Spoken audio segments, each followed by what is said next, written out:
But honestly, I started coming to the men's Bible study. He's coach. It's Coach Bruce, there's Coach Melvin, Coach Kevin. But there are pastors as well, and I'm glad to be showing up at the church now too.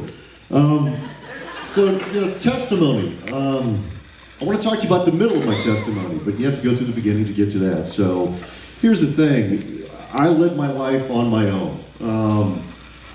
And quite frankly, started making a lot of really bad decisions. And a lot of that was drugs. And there was one night where, it wasn't even one night, I'd been high as a kite for like 2 days.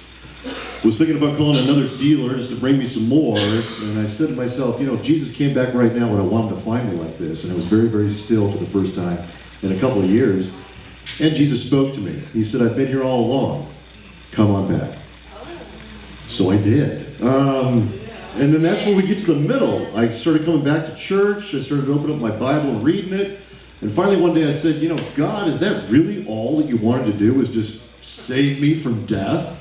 If that is, great, thank you very much. But I can't believe that that's just it. And I was quiet once again, and I started to hear that voice one more time. And so I started following it. And it's really kind of cool what the middle is. Coach asked me to share one of my favorite verses, but it's not exactly my favorite, but it's one that means a lot to me. It's Matthew in chapter 7, where he says, ask. Jesus says, ask, and you're going to get an answer. Amen. Seek, and you will find. Knock on the door, and the door will be open. And that's where I really want to talk about, is this middle portion of the testimony. As much as I heard him that night 6 years ago, and thank God I did, or I'd be dead. I wouldn't be here. If you've got friends or family and you want a good relationship, you talk to them, right? You tell them how you feel. You ask them what's on their mind. And it's just the same thing with God, too. Once I started to cultivate that relationship with Him, God, what do you want me to do? What can I do next for you? Because you've done so much for me. He started giving me answers, and He started giving me direction. And that's the middle is where it's at, and the middle is the fun part. I've been cultivating that relationship for 6 years now, and I hear His voice clearly every day.